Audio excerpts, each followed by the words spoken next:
Le Lévitique, chapitre 3. Les sacrifices d'action de grâce.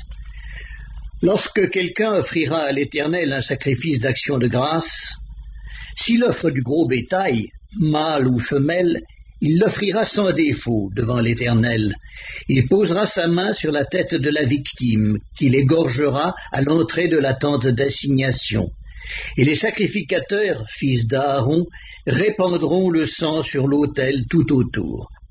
De ce sacrifice d'action de grâce, il offrira en sacrifice consumé par le feu devant l'Éternel la graisse qui couvre les entrailles et toute celle qui est attachée,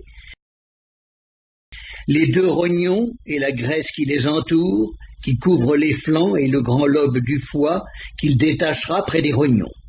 Les fils d'Aaron brûleront cela sur l'autel par-dessus l'holocauste qui sera sur le bois mis au feu. C'est un sacrifice consumé par le feu, d'une agréable odeur à l'Éternel. S'il offre du menu bétail, mâle ou femelle, en sacrifice d'action de grâce à l'Éternel, il l'offrira sans défaut. S'il offre en sacrifice un agneau, il le présentera devant l'Éternel. Il posera sa main sur la tête de la victime qu'il égorgera devant la tente d'assignation, et les fils d'Aaron en répandront le sang sur l'autel tout autour.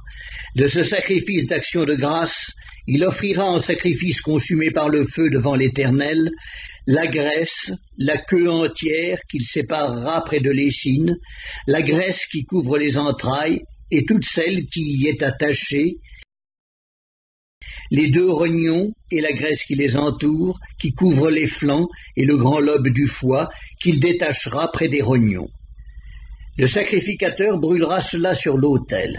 C'est l'aliment d'un sacrifice consumé par le feu devant l'Éternel. Si son offrande est une chèvre, il la présentera devant l'Éternel. Il posera sa main sur la tête de la victime, qu'il égorgera devant la tente d'assignation.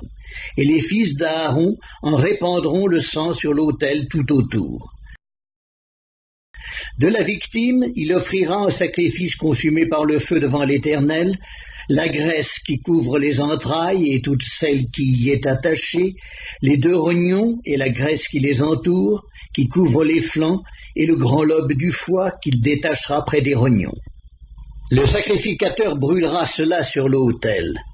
Toute la graisse est l'aliment d'un sacrifice consumé par le feu, d'une agréable odeur à l'Éternel. C'est ici une loi perpétuelle pour vos descendants, dans tous les lieux où vous habiterez. Vous ne mangerez ni graisse ni sang.